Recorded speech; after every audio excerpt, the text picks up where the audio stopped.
বয়সের ভারে। যুদ্ধে যাই আমার স্ত্রী গর্ভধান হয়েছিল, তখন একটা সন্তান হইল। সেই সন্তানের মৌত আমি দেখতে পারিনি, আমার দেখতে আমি পারিনি। তখন এখানে ঘর ছিল? এইখানে ঘর ছিল আমার।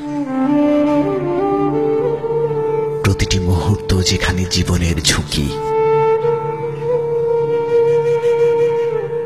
আমরা নৌকা পাইতাম তখন এই খাল দিয়া, আমাকে নৌকাই উনি ওই বোমা লইয়া মোরসার নাহানে একটা লইয়া বাদাম সালা দিয়ে ডাকিয়া নৌকায় লইয়া ডরায়, এরপরে গাজীপুরে নিয়ে গেছি। নগদে একটা ওজন কি আমি চুপ পয়রা ভাবছি মোরসা বাংলা মানুষ ওই দিকে আমরা কি আর পরে বুঝছেন যে এগুলো বোমা হয়। আর একটা যদি সারি তাহলে একটা গ্রাম ধ্বংস হয়ে যায়। 3 বের করে আমার মারতাইল খুন করবার জন্য। যে জীবন বাজি রেখে স্বাধীনতার লাল সূর্য ছিনিয়ে এনেছিল। শওকত আলী ভালো ছিল দায়িত্বে, আর ওই হুদা ছেলে পটুয়াখালীর দায়িত্বে।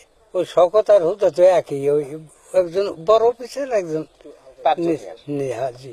যখন সার্টিফিকেট দেওয়া হয় তখন একই জায়গা থেকে সার্টিফিকেট দেওয়া হয়েছে, তখন আমার সামনে এই সার্টিফিকেট পাইছে।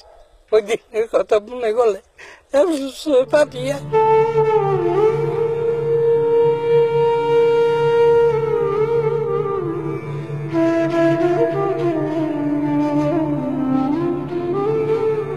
সেই জীবনের কান্না শোনার কেউ নেই।